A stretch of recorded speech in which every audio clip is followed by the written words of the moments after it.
I have been waiting and knowing that this story was going to make sense in a full circle only 2.5, 3 years later that we're finally seeing this. And I know you're going to be burnt out at the beginning of the video, but watch what I'm saying. This will talk about Captain Crozier, but I have to get to this first. So this memorandum was put out by senior Pentagon leaders. And I was trying to see who specifically, but it just says senior Pentagon leadership, commanders of the combatant commanders. And it says rescission of the August 24th, 2021 and November 30th, 2021 coronavirus disease 2019 vaccination requirements for members of the armed forces. So they are taking it back.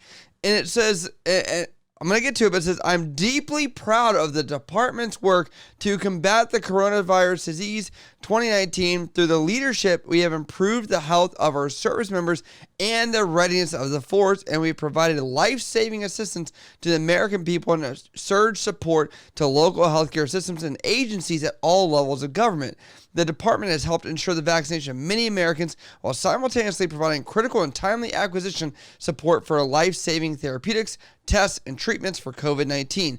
We have demonstrated the ability to support and defend the nation under the most trying circumstances. Now, I'm going to play this clip of a captain which is being relieved or fired for taking care of his sailors on a massive aircraft carrier while this entire breakout was happening, and was punished for releasing the information to the media at that time under unsecured network, and essentially cried wolf because nobody in the chain of command would listen, even though they're very proud of it.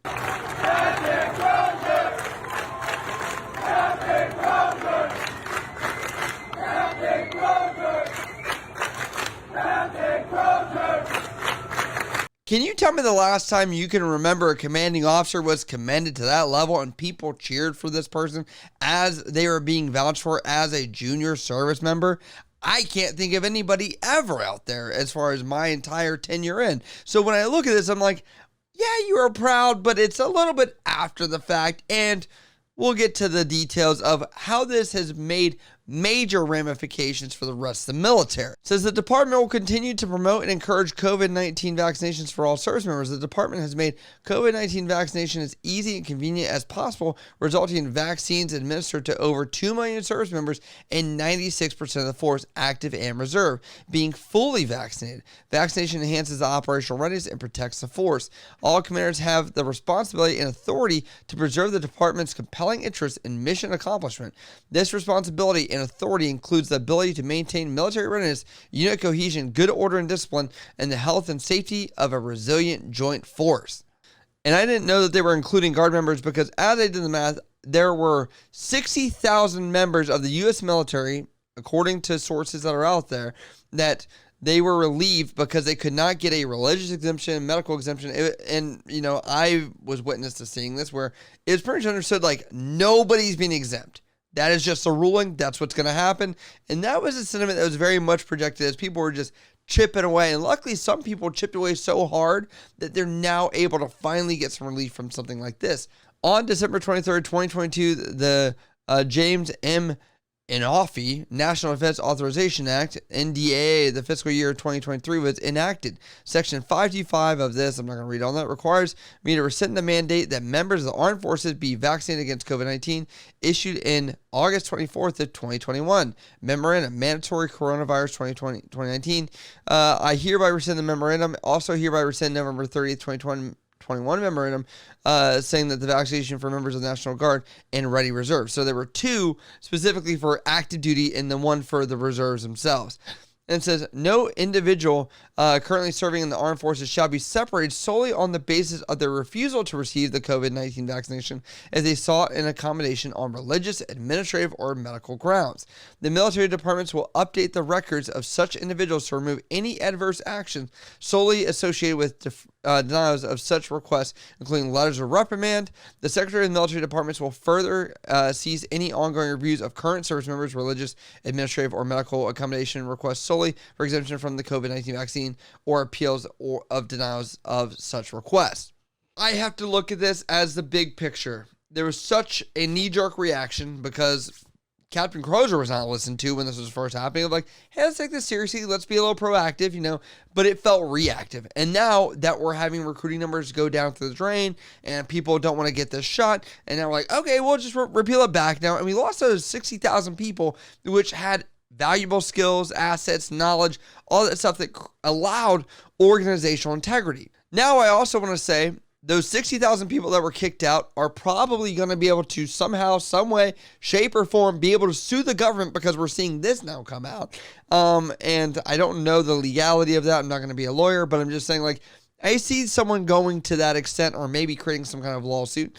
On top of that, all of the data and information that now has to be corrected in literally thousands of service members' records, where it's like, will this affect promotions if they had this, and say they were passed up because they did have this letter of reprimand and they could have made it to the next rank? What legal action are these service members going to be able to have in order to make sure that they are somehow compensated for the wrongful nature of this? Now, granted, I will tell you, I'm not like an anti all this or that, but it's like, if they were going to die on their sword and say back from 2021 that everyone was going to have to be required to get this vaccination and then keep doubling down, and this is what our mission is, and came as a cohesive unit from the Pentagon, if they had done that, I think we'd be in a very different place right now. And I just look at this and it's almost like we have just now created double the amount of work that we should have never needed to do in the first place. But let's see what some of the people say in the comments below. Wiener Pretzel, love the name, by the way, says, amazing that they can write policy to rescind the vaccine in less than 3 weeks, but couldn't figure out how to do the same to expand parental leave in 52 weeks. Yes, and that was something that's come up recently because there was a policy for people that just had kids that they were like, how did you not come out with a guidance within a certain guideline or deadline that you said that you would want to do? And it wasn't until that was pushed and people said, wait, why aren't you doing something about this? But I do like it how fast they are about this when the pressure comes on when recruiting is bad. Heart NC Major says, but you'll still get the anthrax shot, which is not false as far as this goes for people that are stationed in certain areas.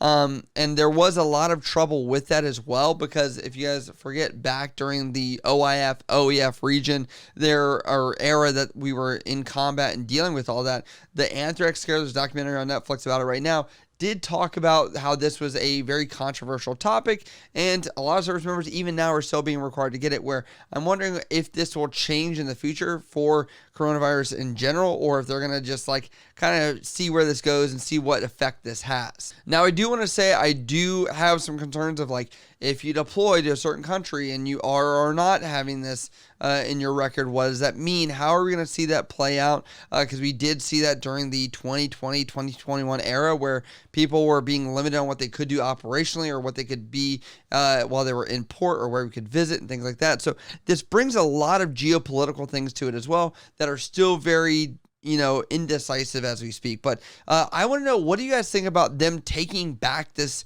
requirement and where we're at right now, and seeing that we've lost so many people, and how long it's going to take to get that 4% back in order to make sure our forces are at 100%. Let me know down in the comments below, or if you have other questions or topics you want me to cover, hit me up over on Instagram, Snapchat, Twitter, TikTok, or down in the comments below. I love you guys. I'll see you next time.